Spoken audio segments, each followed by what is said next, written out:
Nah, aku mau ngejelasin tentang pertemuan kemarin, yaitu yang kelima. Pertemuan kelima.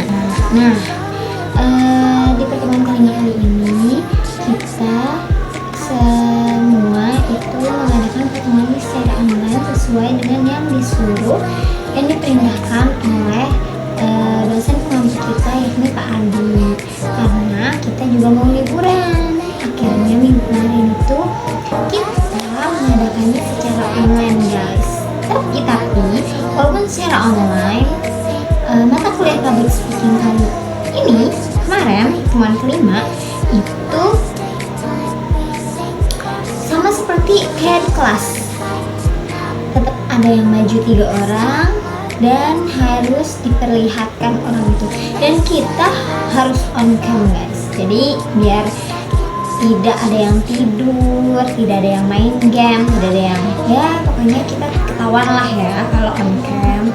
Nah, terus di sini aku ingin kasih tahu siapa aja sih yang maju kemarin di pertemuan kelima.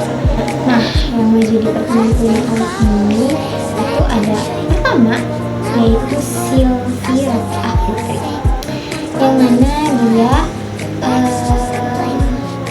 mengasih tahu kegiatan dia, enggak sih seperti bercerita, tapi nggak bercerita, dia tuh ngasih tauin peralatan hiking, yaitu naik ke gunung, apa aja sih peralatannya gitu. Jadi kayak kita dikasih informasi yang penting untuk peralatan hiking. Nah, terus yang kedua ada Risma.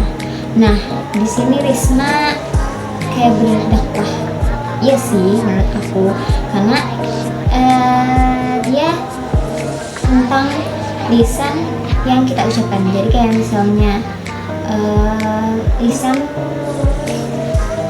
kita harus menjaga lisan kita saat kita berbicara. Nah, terus yang ketiga ada namanya Kanaya Azizah. Nah, Kanaya Nur Azizah. Nah, Kanaya Nur Azizah ini dia storytelling tentang desa unik, tentang desa unik Cipta Gelar. Ya, desa unik Cipta Gelar. Ini dia storytelling seperti biasa lah ya.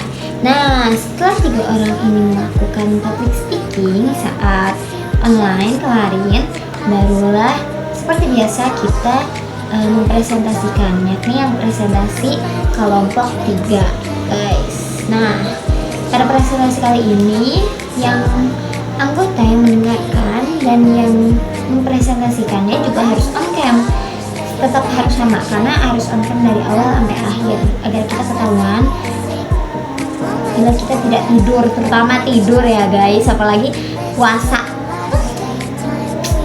Terus tentang apa sih yang disampaikan oleh kelompok 3 kemarin?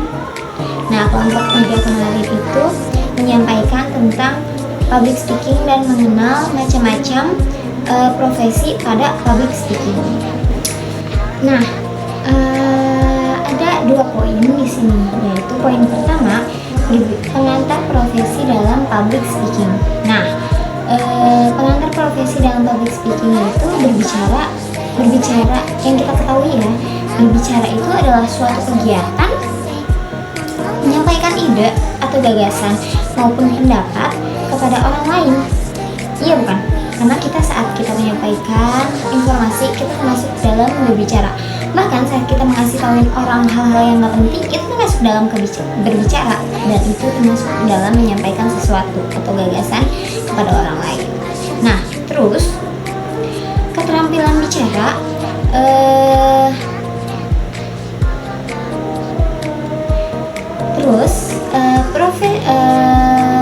poin yang kedua yaitu keterampilan berbicara bisa menjadi sebuah profesi jika memperhatikan 6 aspek.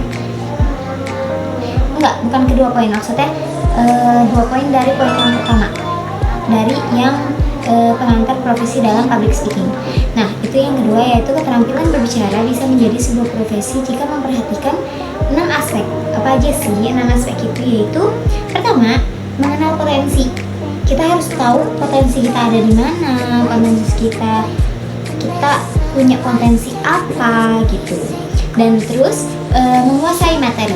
Kalau misalnya kita nggak menguasai materi, maka apa yang kita sampaikan itu bakal lupa dan kita bakal susah untuk menjelaskannya. Nah, yang ketiga yaitu percaya diri.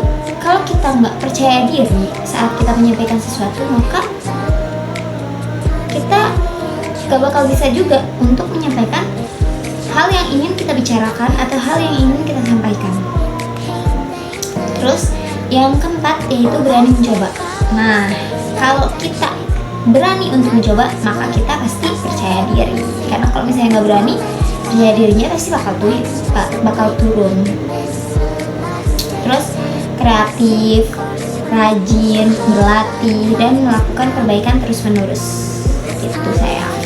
Terus, adapun poin kedua dari materi ini yaitu profesi public speaking. Nah, banyak ya profesi public speaking yang membutuhkan public speaking ini. Setiap profesi, mungkin kalau misalnya disebutkan nanti, pasti setiap profesi, karena di setiap profesi membutuhkan public speaking atau orang yang